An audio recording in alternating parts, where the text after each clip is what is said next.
సింగరేణి తెలంగాణ రాష్ట్రానికి వెన్నెముక లాంటిది. సుమారు 8 జిల్లాలకు పైగా విస్తరించినటువంటి సింగరేణి తెలంగాణ ఆర్థిక వ్యవస్థలో, తెలంగాణ అభివృద్ధిలో కూడా కీలక పాత్ర పోషించింది.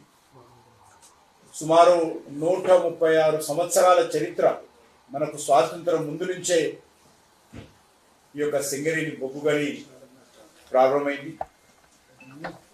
గతంలో కూడా బొగ్గు ఉత్పత్తిలో కూడా అనేక రకాలుగా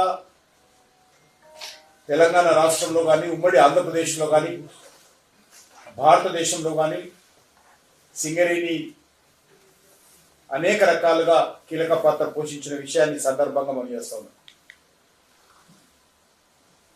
ఇటీవల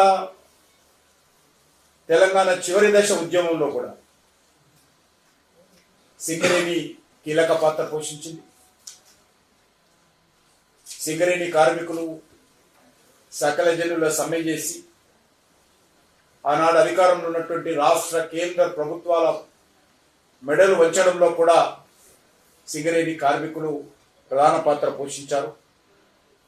కానీ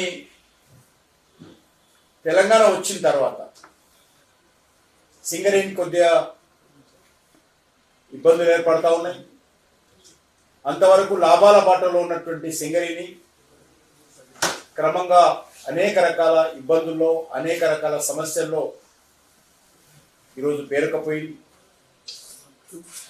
ఈ సంస్థలో 51% తెలంగాణ రాష్ట్ర ప్రభుత్వానికి, 49% కేంద్ర ప్రభుత్వానికి వాటాలు ఉన్నాయి.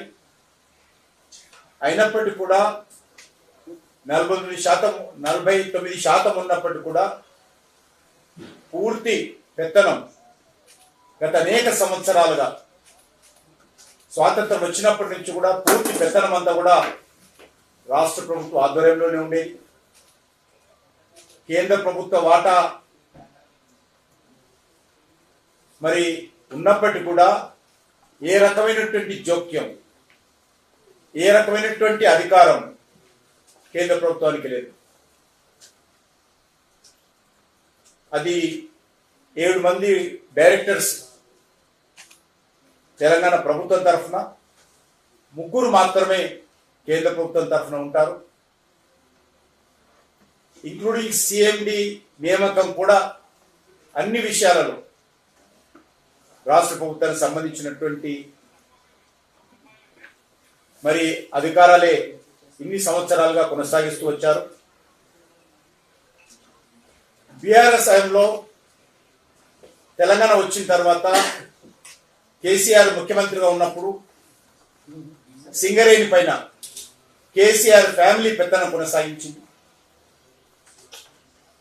ఆ రోజు బీఆర్ఎస్ హయాంలో టెండర్ల దగ్గర నుంచి చిన్న చిన్న కాంట్రాక్ట్ల వరకు కూడా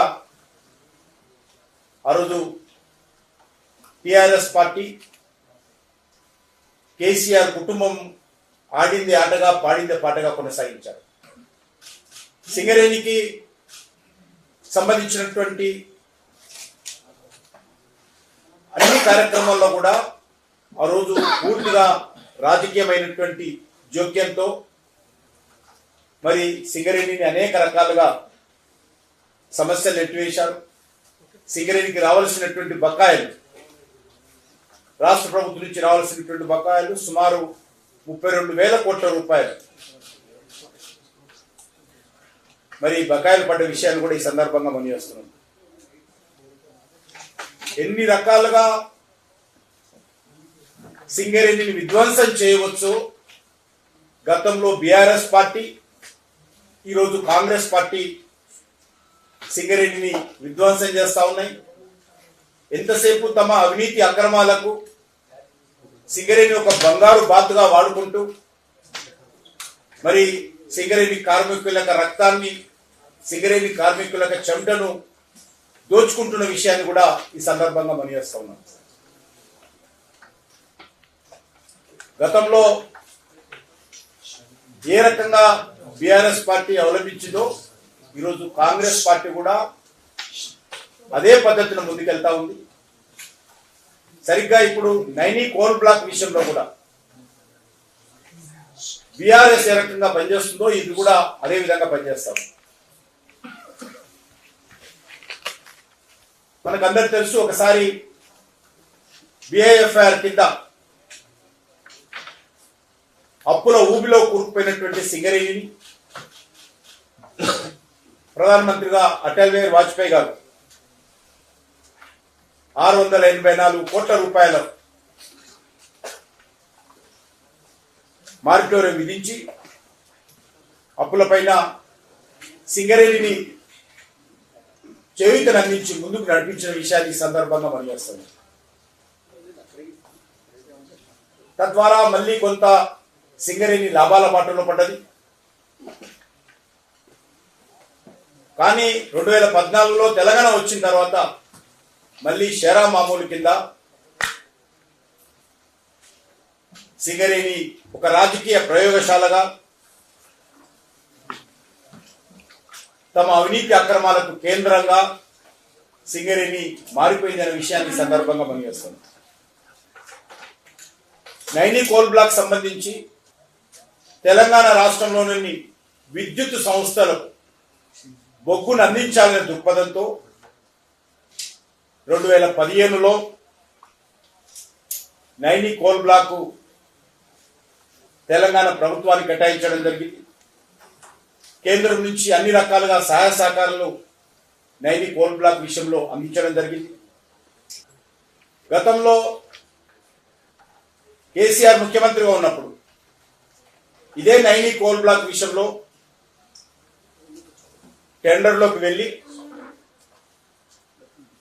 టెండర్లు ఆహ్వానించి టెండర్ల ప్రక్రియ ముగించే దశలో మళ్ళీ ఆ రోజు ముఖ్యమంత్రి గారు జోక్యం చేసుకొని టెండర్లను రద్దు చేసే విషయాన్ని సందర్భంగా మనం చేస్తాం.